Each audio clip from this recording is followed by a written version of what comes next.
Welcome back to another video. I hope you like the new setup. I thought I'd spice things up a little bit on the channel. It's a much needed change. Today I want to talk about 7 tips to ace an interview. Make sure you watch till the end.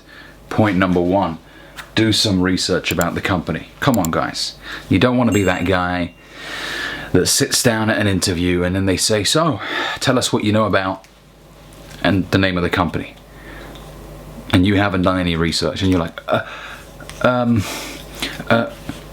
you're immediately disqualified. So do some research. I'm not saying produce a fucking thesis on this company, a 300-page fucking essay, no, but know a little bit about the company. So if they ask you, what do you know about us? You can say, well, you were established in 2004. You know, last year was a record year for you. Revenues were over $1 billion. Know some facts. That'll impress them. Okay? Point number 2, be punctual. Arrive early. Early, not on time, early. 15 minutes, I would say, is the sweet spot. You don't want to be there an hour early. Be there 15 minutes early. Because sometimes if you're there early, the interview could start early. You know, if they walk into the lobby and you're sat there, they'll be like, hey, come this way. Let's go right now. Okay? Plus it sets a good impression. Wow, he showed up on time. Well, early. Okay? They like that. Point number 3, dress to impress. Come on guys, you know me and my suits. Now I believe a man should wear suits on a regular basis, not just for an interview or for a wedding or for a funeral. No, dress your best wherever you go. Set an incredible first impression. I know a lot of guys don't like their suits because they think they're uncomfortable or whatever. It's because you buy crap suits, that's why. There are incredibly high quality suits out there. I'm not saying that you have to spend $5,000 or $10,000, but yeah, if you save a bit of money and you spend $500, $600, you'll get yourself a nice suit. Anyway, so I'm digressing into a whole nother topic here. Wear a well-fitted suit. If it's baggy, it looks like a fucking parachute. Okay, and you look fucking... you don't look well, put it this way. Okay, so wear a nice, well-fitted suit, ideally navy or black. Doesn't really matter. I know some people may say, well, black is more for, you know, funerals and stuff like that. No, black works for interviews as well. Okay, I have a black double-breasted suit, which I fucking love. I wear that all the time. Well, not all the time. It's one of many suits for me. But black or navy for an interview will work very well. Also, make sure that you smell nice. Apply some good fragrance. I'll make another video on fragrances. My collection is slowly building up right now, and I've got some elite fragrances to show you guys. But, you know, wear a nice fragrance. You don't have to spend $300. There are some cheap options like Dolce & Gabbana The One. I think you can buy that for £60. Very good fragrance. There's many that, I mean, obviously it depends on the setting. Some are a bit too strong, but I'll make a separate video on that, okay? But a nice fragrance. If you've got a nice one right now, Dior Sauvage works, very popular, but it's an excellent fragrance. So apply some nice fragrance, okay? And have a shower, for goodness sakes, before you leave. You don't want to be that guy that stinks up the room and they're like, for fuck's sake, let's get this motherfucker out ASAP, okay? So smell nice, trim your nails. Believe me, people pay attention to things like that. I know I would if I was an interviewer.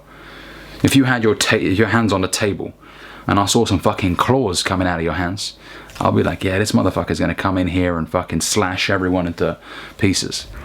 We're gonna fucking hire a werewolf, not a human being. Plus, when your nails are long, dirt builds under them. Black dirt. Now imagine you're about to sign some papers and they can see that dirt underneath. What's that gonna communicate? You don't take care of yourself. Come on. The little things matter, guys. Okay, and I'll make another video on personal hygiene and grooming, okay? Number 4, adopt confident body language. Don't sit in the room with your arms crossed, looking at the floor. No, that communicates that you're nervous, you don't believe in yourself. Instead, open yourself up. Okay? Head up, shoulders back. Also, and I put don't be stiff here. Don't be stiff as an ironing board, mate. Okay? Also, set up straight as I mentioned. Firm handshake when you walk into the room. The interviewer introduces himself. Hi, my name's Mark. Shake his hand. Apply some horsepower to it. Don't fucking give him a flimsy handshake. That just pisses me off, man. When a guy shakes my hand and I almost feel like I'm gonna crush his hand into pieces.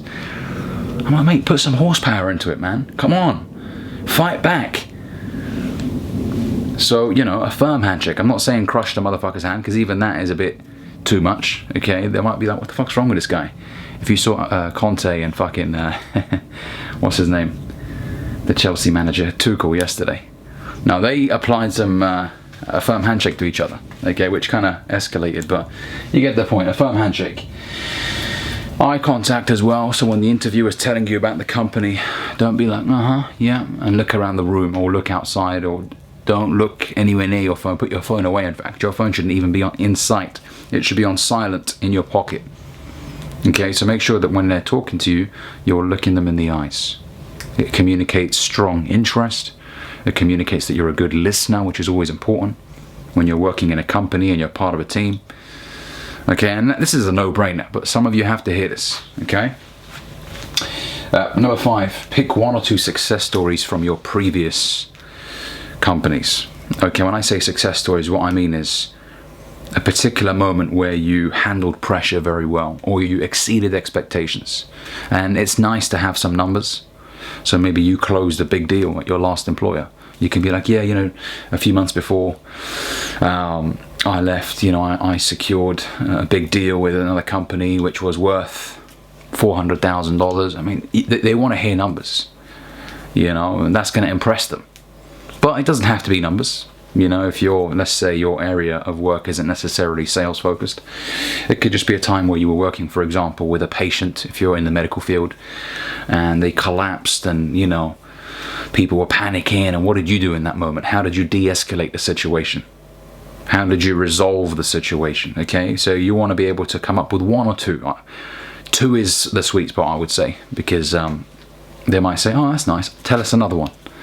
You know, and they might ask you personal questions as well. Expect that. Okay. Number 6, showcase your personality. Talk about your interests. People often think that an interview is strictly formal, and although it's predominantly formal, it's also important to be you. You know, do you like? Yeah, well, tell us about what you like to do in your spare time. Who are you? Who are you? Do you like football? You know, I always say things like, hey, listen, I'm a United fan, we're not doing particularly well right now. Okay, I love classic cars. I just tell them a bit about me. I enjoy boxing, you know, I enjoy coffee, I just joke about. And I tell you what, the Lindt hazelnut chocolate with a cappuccino, elite combination. In fact, I had it before I came to the interview. And I'm banking on that combination to help me pass the interview. I'll just crack jokes, man. You know, be you. Showcase a bit of personality. Don't be like, well, you know, in 2007, I closed a deal. In my spare time, I like to sit down and watch movies. No. Put some more fucking energy into it, okay? Show them who you really are. And then finally, ask them questions. This is a key as well.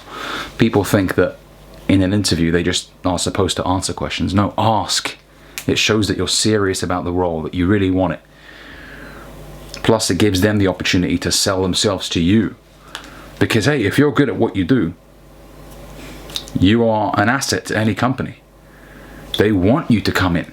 So, you know, ask them questions. And I've put in brackets here about career progression. That's one I used to ask quite a lot. So what's the career progression like in this company? I want to know how far I could go, because there's a lot of companies with a ceiling.